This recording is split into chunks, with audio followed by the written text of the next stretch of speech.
So here we've got a somewhat similar situation where the trail edge is bermed up, but we've got a puddle that's formed, and we can see the workings of a would-be volunteer trail fairy here, who's done what a lot of people do as a quick fix to draining trails, which is to dig a channel.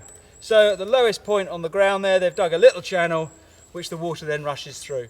The problem we've got there is that we're creating a high-speed exit for water, which pushes more mulch and more organic back into the channel, and it quickly fills up. But secondly, because the water's channeling off a slim, small area of the trail, it starts to erode the trail. And that erosion is going to dig a little groove here, which is going to spread back across the trail and create more damage than good. So yes, the water's temporarily, most of it anyway, is gone. We've got this little channel which will quickly reblock and could erode further with the action of water passing through it at higher speed. So the solution here is to install what we call a rolling grade dip. There's a certain amount of deberming to do first, but just to get the outside edge of the trail so that there is a runoff for the water. And rather than it channeling through a small stream, is to create a half spoon shape through here, digging out through around here, across this wider area. The water's going to be pulled off from here to here, this low section, more gently and more continually, rather than puddling up here and causing issues. So I've got a little bit of organic to move here, but it's going to be soft as you like, and I'm going to be able to carve through that pretty quick. Again, I'm not going to dig down, I'm still going to dig up. I don't want to get to the mineral layer and start disturbing that, but first and foremost, I better get busy with this spade and start shifting. Now there's quite a lot of organic to lose, so I'm going to try and lose it away from the trail again. You can see this here has just been perhaps used at some point to bank up soil against. If you're ever of a mind to start building trails, backing up with rotten bits of wood ain't going to fix things. Okay, they're just going to degrade really quickly. So with that old stick out of the way, I'm going to start digging through here to get the deberming going, and then we'll look at the actual process of creating that rolling grade dip. Now what you might find as you dig down through the organic is that part of that deberming process is unearthed what we call the mineral soil. So it's not the organic stuff, it's what the hill's made of, in this case green sands, perfect trail building material. So there could be a little supply here of good quality mineral that I can then use to backfill certain areas, or certainly use to prepare the trail. Accompanying the mulch is a pretty special smell, so ignoring that, I'm going to slim off the rest of it, get rid of this circle of dirt from around here, the semicircle of dirt, and we should be in a position then to install a little rolling grade dip and get this water to pass on and leave and not come back. We're getting to the point where the deberming exercise, or the majority of that bermage, is on its way out of the way. We've got this widening spoon here that's going to take water off the trail across a wider area. The water flowing back from the high point near the camera, and the high point's over here, running down through here. And now we're just going to start shaving through that semicircle. And it's really a little bit at a time. Again, the less I can get away with disturbing, the more hard wearing the trail bed below is going to remain. And we just start to shape through here and just make sure that we've got that nice area drawing the water off from that wider area. Now that isn't going to block up like a channel would, and as I get more towards the edge, so I might save some of that mineral just in case I need to do any tidying up and small patching up. But if I've disturbed mineral, unless I compact it well and it's got time to settle, the chances are it will get turn up a little bit, but we can certainly make some repairs there with that without too much worry. A few more shavings here, and having left the puddle in situ, I can see where the low point is, so I can work my semicircle around that, giving that big space from which to draw water. As I start to shave down, I've got to the point where the water's starting to move off, but I haven't gone too far down, and it's just a case of making that water, giving it a little bit of help through here. And again, I'll tidy up through here. We don't want to create a dam further down. Luckily, we've got a good crossfall on this slope further away. So as soon as I've got the dirt below the level of the trail, we can see that that's going to quite nicely drain away. I can then set about removing any organic that's built up on the trail surface and bring the mineral to the surface. Give that a few minutes, a bit of time to catch my breath, and she should be good.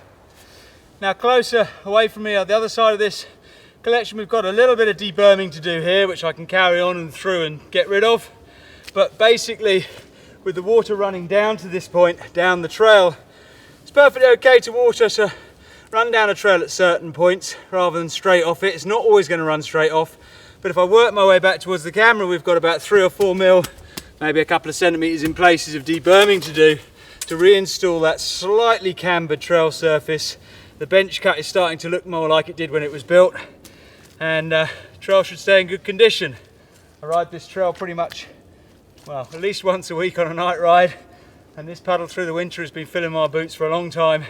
You'll quickly discover an element of your OCD within yourself once you start trail building and taking pride in your work and just not quite being happy until it's completely done.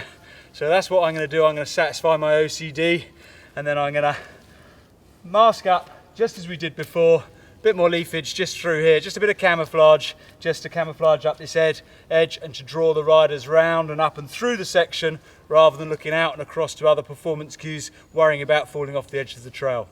Again, visual barrier rather than physical barrier is what we're looking at. We don't want to stop the water flow, and we certainly don't want to punish any riders that run a bit wide by them ripping off their mech or getting sticks through their spokes, sending them up and over. So, job nearly done. Nice little crossfall, drawing the water off from a wider area, catching anything from either side. And now for the magic, the camouflage. I'll see you in 5. So again, it's a light touch with the camouflaging. I don't want any clumps. I don't really want to build up any barrier to the water coming off the trail. So I'm just going to shake out a few leaves very lightly, creating that nice defined trail edge. All through here. The water's still going to pass through here. A couple more handfuls of that and we'll be looking good.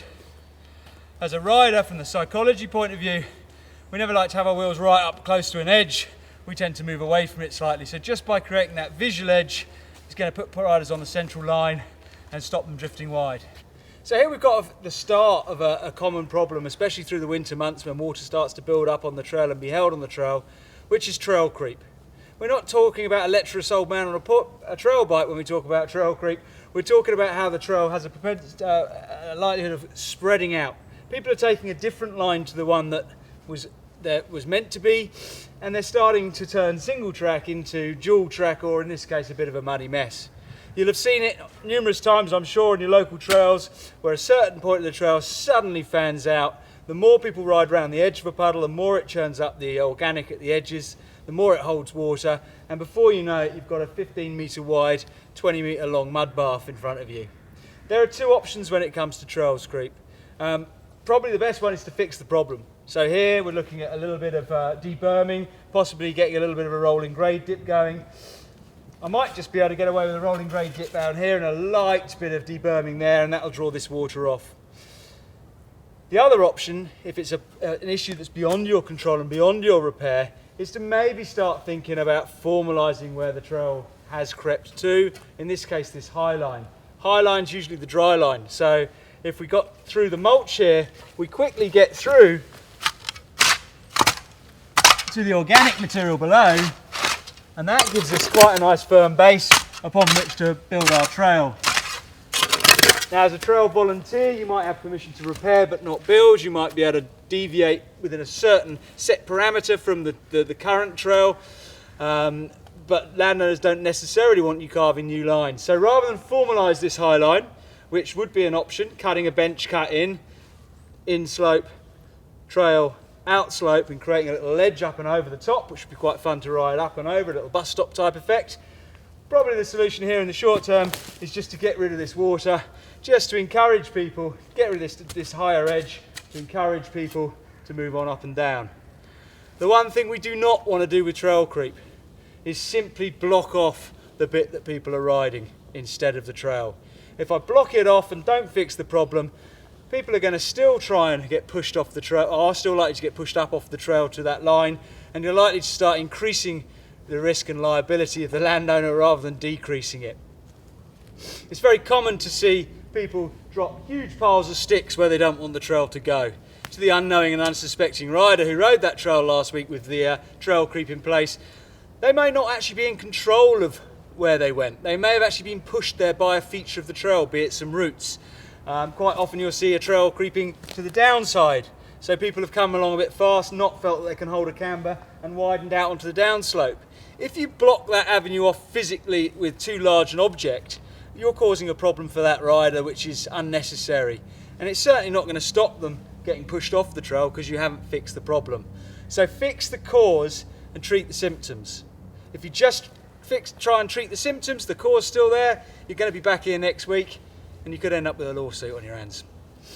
So first off, I'm just going to deberm this front edge, just through here, maybe create a rolling grade dip if required, if the mineral bed needs to be just at the edge of the trail, needs to drop down.